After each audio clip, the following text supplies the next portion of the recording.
मैं 4 भाइयों की इकलौती बहन थी और अपने माता पिता की आंखों का तारा थी। उन्होंने कभी भी बेटा या बेटी में फ़र्क नहीं किया था। मेरे पिताजी थोड़े कठोर व्यवहार के ज़रूर थे, मगर इसके बावजूद मैं उनकी आंखों का तारा थी। मुझे मेरी मौसी का बेटा पसंद था। हमारा बचपन एक साथ ही गुजरा था, लेकिन ये पसंद सिर्फ आंखों और दिल तक ही थी। मुझे उसको देखकर शर्म आ जाती थी और उसका भी यही हाल था। समय बीतता गया और हम जवान हो गए। मेरे पिताजी अक्सर मुझसे कहते थे कि बेटियां बाप की पगड़ी होती हैं। मैं उस समय तो ये बात नहीं समझ पाई। अब जब याद आती है तो सोचती हूँ कि पिताजी की बात में कितनी गहराई थी। बेटियां सब एक जैसी होती हैं, लेकिन मेरी किस्मत में जो बेटी लिखी थी वो मुझ जैसी क्यों न बन सकी। कहीं मुझसे ही तो कोई कमी नहीं रह गई उसकी परवरिश में। शायद सारी गलती मेरी थी। मैंने तो अपने माता पिता का कभी भी दिल नहीं दुखाया था। हमेशा उनकी आज्ञा का पालन किया था, उनके हुक्म के आगे सर झुकाया था। फिर मेरे साथ ही ऐसा क्यों हुआ? मैं ऋषि को पसंद करती थी। मेरा ये कजिन मेरी माँ की बहन का बेटा था। ऋषि बहुत ही अच्छा और शरीफ लड़का था। उसने मुझसे कभी भी कुछ भी ऐसा नहीं कहा था कि मैं उसके बारे में कुछ गलत सोचती या फिर बगावत पर उतर आती। मैं अपने माता पिता की शादी के 10 साल बाद पैदा हुई थी। 3 बेटों के बाद जब बेटी घर में लक्ष्मी बनकर आई थी, तब पिताजी अक्सर उस लक्ष्मी से मुंह फेर लेते थे, मगर माँ बाहों में समेट लेती थी। मेरी माँ के 3 बेटे थे। बेटी न होने की वजह से मेरी माँ को बेटी की बहुत चाहत थी। जब भी माँ छोटी बच्चियों को खेलता देखती तो माँ का दिल चाहता कि उनकी भी एक बेटी हो, जिसे वो अपने हाथों से सजाएं, अच्छे अच्छे कपड़े पहनाएं और वो उनके साथ खेले। माएँ तो बेटियों को चाहा करती हैं। मेरी माँ को भी बेटी ही चाहिए थी और हमेशा मेरी माँ पूजा पाठ में लगी रहती, प्रार्थना करती कि मुझे एक बेटी और मिल जाए। और भगवान ने मेरी माँ की प्रार्थना सुन ली और फिर मैं पैदा हुई। पिताजी को एक बेटे की चाहत और थी, लेकिन धीरे धीरे मेरी चाहत ने उनके दिल में जगह बना ही ली। आज मैं खुद अपने पिताजी की लाडली थी। वो मेरे नखरे उठाते नहीं थकते थे। यही कारण था कि मैं लापरवाह हो गई। ऋषि मेरी मौसी का बेटा था। वो अक्सर मेरे भाई से मिलने के लिए आता रहता था। मेरा भाई आयुष उसका क्लास फेलो था, लेकिन ऋषि तो मेरे दिल में अपनी जगह बना चुका था। मैं जब हाई स्कूल में थी तब से ही उसके ख्वाब सजाने लगी थी। वो भी मेरी निगाहों को खूब पहचानता था। वो दिल से तो मुझे पसंद करता था, लेकिन कभी दिखाता नहीं था। आयुष और ऋषि की दोस्ती पिताजी को एक आंख नहीं सुहाती थी, क्योंकि पिताजी का व्यवहार बहुत अलग था और इसी वजह से पिताजी माँ के खानदान वालों को पसंद नहीं करते थे। ऋषि का हमारे घर में आना जाना भी उन्हें पसंद नहीं था, लेकिन बेटे की खातिर चुप थे कि आयुष की उससे दोस्ती है। जब घर में मेरी शादी के बारे में बात हुई तो मैंने माँ से कहा कि मैं किसी को पसंद करती हूँ और उसी से शादी करना चाहती हूँ। तो ये सुनकर माँ के चेहरे का रंग उड़ गया।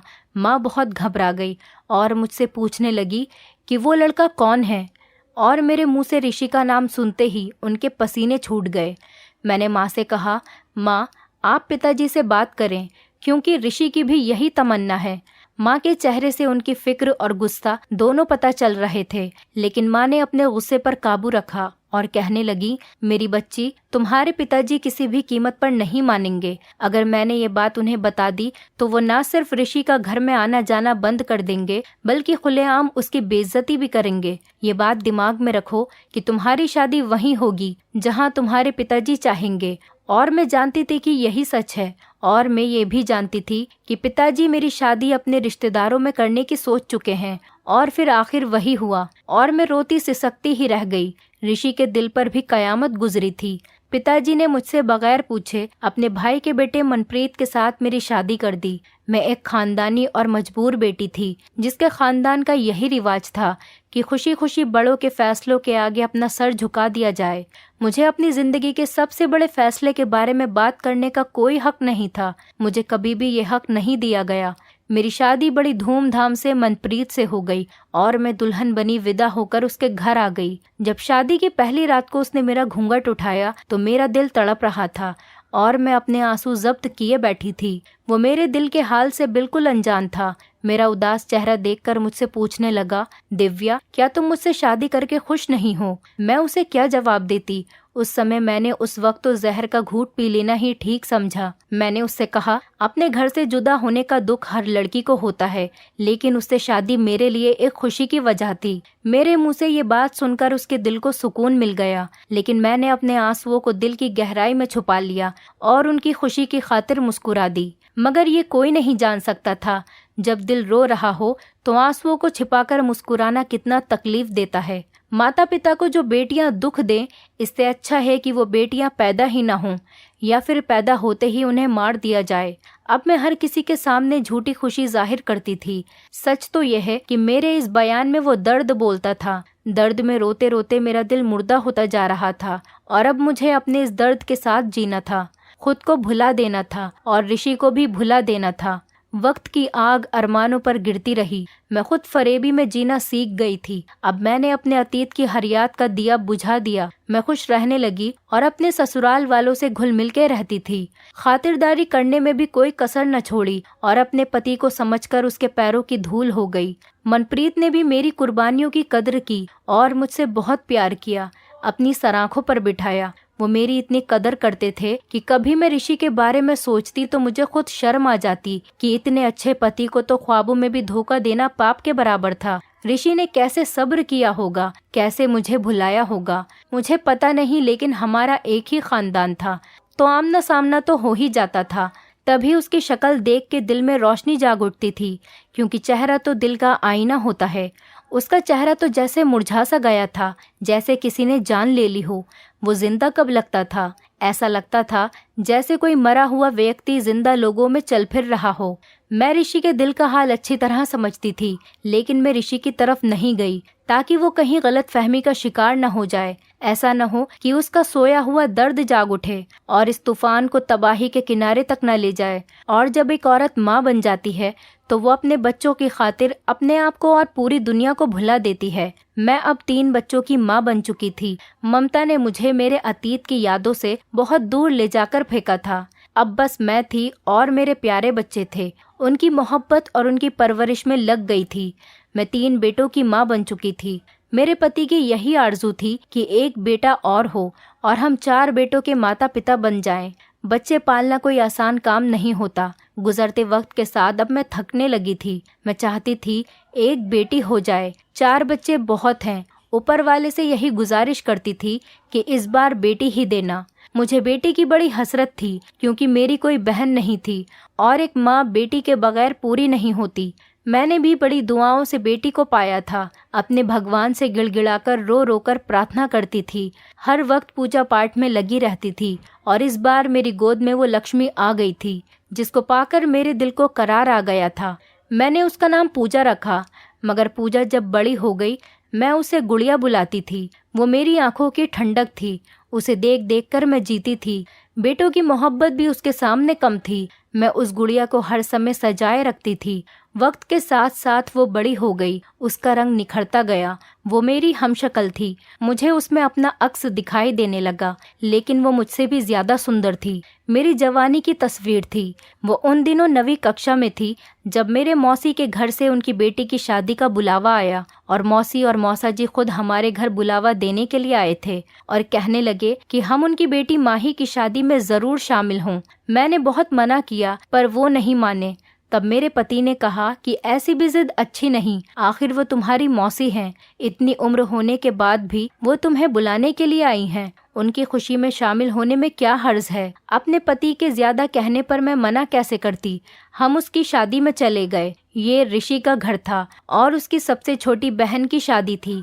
मैं ऋषि के घर नहीं जाना चाहती थी, उसका सामना नहीं करना चाहती थी। मेरे अंदर एक चोर छुपा बैठा था। मैं डरती थी कि ऋषि के सामने कैसे जाऊंगी, कहीं फिर से मेरी आंखें चार न हो जाएं, मेरे दिल के किसी कोने में सोई मोहब्बत न जाग उठे। कुछ लोग अपनी मोहब्बत को एक किस्सा समझकर भुला देते हैं, लेकिन कुछ के दिल में पत्थर पर लकीर बन जाती है, जिसको मिटाना किसी के बस की बात नहीं होती। मेरा दिल पत्थर का हो चुका था, लेकिन लकीर मिटाने के लिए शायद बहुत जन्म लग जाते। शादी वाले दिन मैं ऐसी जगह बैठी जहां से वो मुझे दिखाई न दे। मेरा दिल बहुत ज्यादा घबरा रहा था। मैं उससे बच रही थी तभी मुझे उसकी एक झलक नजर आ गई। वो बहाने बहाने से आंगन में आता जाता रहता। उसकी आंखें मुझे ही ढूंढ रही थी। अचानक वो मेरे सामने आकर बैठ गया और कहने लगा, नमस्ते कहने में तो कोई हर्ज नहीं है। मैं जवाब देने ही वाली थी कि वहां मेरी बेटी आकर बैठ गई और पूछने लगी कि माँ, ये अंकल कौन है। इस पर मैंने उसे बताया कि ये उसके मामू हैं और इनका नाम ऋषि है।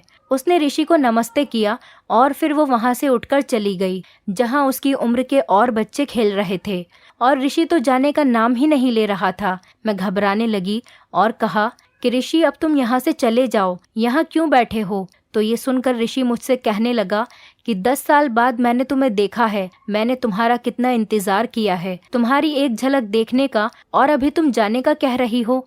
उसके मुंह से ये बात सुनकर मेरा दिल जोर जोर से धड़कने लगा। मैं कांप गई और बोली कि ऋषि, ऐसी बातें ना करो, भुला दो वो वक्त जो अतीत में गुम हो चुका है। तो ऋषि कहने लगा, वो गुम नहीं हुआ, मैंने उस समय को अपने सीने से लगा रखा है। जानती हो, इतने साल मैंने कैसे काटे हैं, मर मर कर जिया हूँ और जी जी कर मरता हूँ। मुझे गौर से देखो, अब मैं क्या तुमको जिंदा नजर आ रहा हूँ।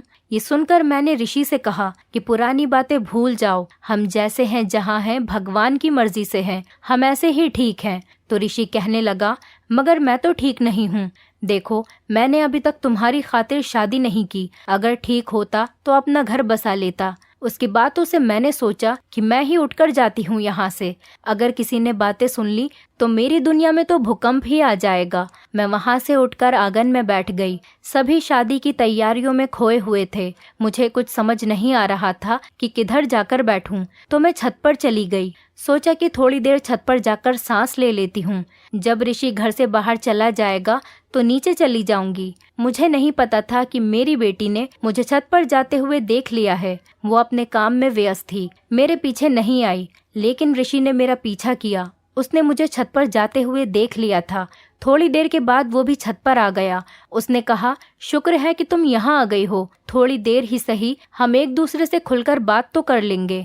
यहाँ हमें कोई देखेगा भी नहीं और तुम्हें डर भी नहीं होगा किसी का। वो मेरे करीब चारपाई पर आकर बैठ गया और मेरा हाथ अपने हाथ में लेकर बोला, इन हाथों ने मुझे कभी जुदा न होने का वादा किया था और आज ये हाथ किसी और की मिल्कियत है। किसी और के हाथों को उन्होंने मजबूती से थाम लिया है और मुझे बीच रास्ते में छोड़ दिया। बताओ, इस बेवफाई का गिला किससे करूं? क्या ये मेरे साथ नाइंसाफी नहीं? तुम्हारे बगैर जीना पड़ रहा है, जबकि तुम्हारे बगैर सांस लेना भी मुश्किल है। मैं ऋषि के हाथों से हाथ छुड़ा न पाई थी, उसकी बातों का जवाब नहीं दे पाई थी कि अचानक ही मुझे वहाँ किसी के होने का एहसास हुआ। मैंने मुड़कर देखा तो मेरी बेटी खड़ी थी। वो हैरान निगाहों से अपनी माँ और उसके अतीत को देख रही थी। उसने ऋषि का एक एक शब्द सुन लिया था और अब वो मुझसे बहुत दूर जा चुकी थी। काश कि मैं जो कहना चाहती थी वो भी अपने कानों से सुन सकती। ऋषि का हाथ छुड़ाकर यही कहने वाली थी कि अब मैं शादीशुदा औरत हूँ और ये तुम्हारी मेरी आखिरी मुलाकात है। अब दोबारा मुझसे मिलने की कभी कोशिश भी मत करना और ना ही मुझसे कोई उम्मीद रखना, और अब तुम यहाँ से चले जाओ। ये शब्द तो मेरे मुंह में ही रह गए। पूजा रोती हुई नीचे भाग गई थी और मैं पत्थर की मूर्ति बन गई थी। हमने कुछ गलत नहीं किया था और ना ही कुछ गलत करने का इरादा था। मैं इसीलिए शादी में नहीं आना चाहती थी। मैं तो एक झलक ऋषि को देखना भी नहीं चाहती थी। एक औरत को घर में बच्चों से जैसी मोहब्बत होती है, मुझे उससे कई गुना बढ़कर थी कि मनप्रीत मेरा ख्याल रखते हैं, मेरी इज्जत करते थे। उन्होंने कभी भी मुझे शिकायत का कोई मौका नहीं दिया, इसीलिए मैं भी उनको कभी शिकायत का मौका नहीं देना चाहती थी। वो मेरे लिए वफादार थे, मैं भी उनकी वफादार पत्नी थी। ऋषि की मुलाकात का किसी को पता नहीं था। जिस छत पर उस रोज 2 बातें उसने मुझसे की थी, लेकिन पूजा के दिल में शक पड़ गया। उसने जो कुछ भी सुना वो मेरे रिश्ते को दुखी करने के लिए काफी था। वो मुझसे नफरत करने लगी थी, मुझे बुरी औरत समझने लगी और उसके बाद उसने पूरी बगावत कर डाली। अब पूजा मुझसे सीधे मुंह बात भी नहीं करती। अगर मेरी बात का जवाब देना पड़ जाता तो गुस्से से जवाब देती थी। शुरू में उसका बर्ताव मेरे साथ ऐसा था कि मैं उसकी बातें सुनकर बहुत शर्मिंदा हो जाती। मैं उसे मनाने की बहुत कोशिश करती, लेकिन फिर वो निडर होती गई। मेरी आंखों में आंखें डालकर बात करने लगी, कठोर शब्द कहकर मेरे दिल को जख्मी करती थी। एक ऐसा समय भी आ गया जब वो गलत रास्ते की तरफ चल पड़ी। मैं माँ थी, उसकी भलाई चाहती थी, लेकिन वो मेरी हर बात के जवाब में कहती, मुझे क्या नसीहत करती हो, पहले खुद को तो सुधार लो। 4 जवान बच्चों की माँ अपने आशिक से छुप छुप कर छत पर मुलाकातें करती है, तो फिर मुझे किस बात से रोक रही हो? जो मेरा दिल चाहेगा मैं वही करूँगी। ज्यादा रुकावट डाली तो मैं अपने पिता से सब कुछ कह दूंगी। बेटी के मुंह से इस तरीके की बातें सुनकर मेरा दिल फट गया, लेकिन वो जवान और मुंहफट थी, जिसकी जवानी ने मुझे कमजोर करना शुरू कर दिया। मेरी बेटी गलत राह पर चल पड़ी। वो पड़ोस के एक आवारा लड़के रोहित से मिलने लगी। उसके साथ फोन पर मेरे सामने बेहुदा बातें करती और मैं उसको रोक नहीं पाती। अगर रोकती तो वो मुझे आंखें निकाल कर दिखाती और कहती कि मेरी जो मर्जी मैं वही करूंगी, तुम मुझे रोक नहीं सकती। अगर रोकने की कोशिश भी की तो मैं पिताजी को सब कुछ बता दूंगी कि तुम्हारा ऋषि के साथ क्या रिश्ता है। फिर पूछूंगी कि कैसा लगता है किसी पर रोक टोक करना। मेरे पास इसकी बातों का कोई जवाब नहीं था। मैंने प्यार से समझाना चाहा तो उसने मुझे ही धकेल कर पीछे कर दिया। मैंने गुस्सा दिखाया तो उसने भी मुझे डराया धमकाया। मैं किसी भी तरह उसे समझा नहीं सकी और हर बार वो यही कहती कि पिताजी को और तुम्हारे तीनों बेटों को तुम्हारे अतीत की पूरी कहानी सुना दूंगी। पिताजी और भाई सब तुमसे नफरत करेंगे। मैं तो उसकी बातें सुनकर हैरान थी। यही सोचती ये सब कैसे हो गया, और ये वही पूजा है जो इज्जत से पुकारती थी, कोई सवाल नहीं करती थी, मुझसे मोहब्बत करती थी, और आज क्या से क्या हो गया। मेरी बेटी ने मुझे नफरत से धुतकार दिया, खुद मुझे मेरी नज़रों में दो कौड़ी का कर दिया, जबकि मैंने शादी से पहले सिर्फ ऋषि को पसंद किया था। मेरा उसके साथ किसी तरह का कोई रिश्ता नहीं था। शादी के बाद तो उस दिन के सिवा कभी मैंने उससे बात भी नहीं की थी। ऊपर वाले की मर्जी थी। मेरी जिल्लत मेरी बेटी के हाथों लिखी थी। उसने मुझे खूब ब्लैकमेल किया और मैं उससे ब्लैकमेल होती रही, इस डर से कि कहीं वो मुंहफट अपने बाप और भाइयों से कुछ कह न दे। काश मैं हिम्मत करके अपनी बच्ची को गलत रास्ते पर चलने से रोक पाती, लेकिन ऐसा न हो सका। वो रात को दीवार कूदकर पड़ोसी रोहित के घर चली जाती। दोनों छत पर साथ रहते थे। पूजा ने इंतकाम की आग में अपना बहुत बड़ा नुकसान कर लिया कि हम रुसवाई के दरवाजे पर आ खड़े हुए। हमारी इज्जत, नाम और सभी कुछ दांव पर लगा था।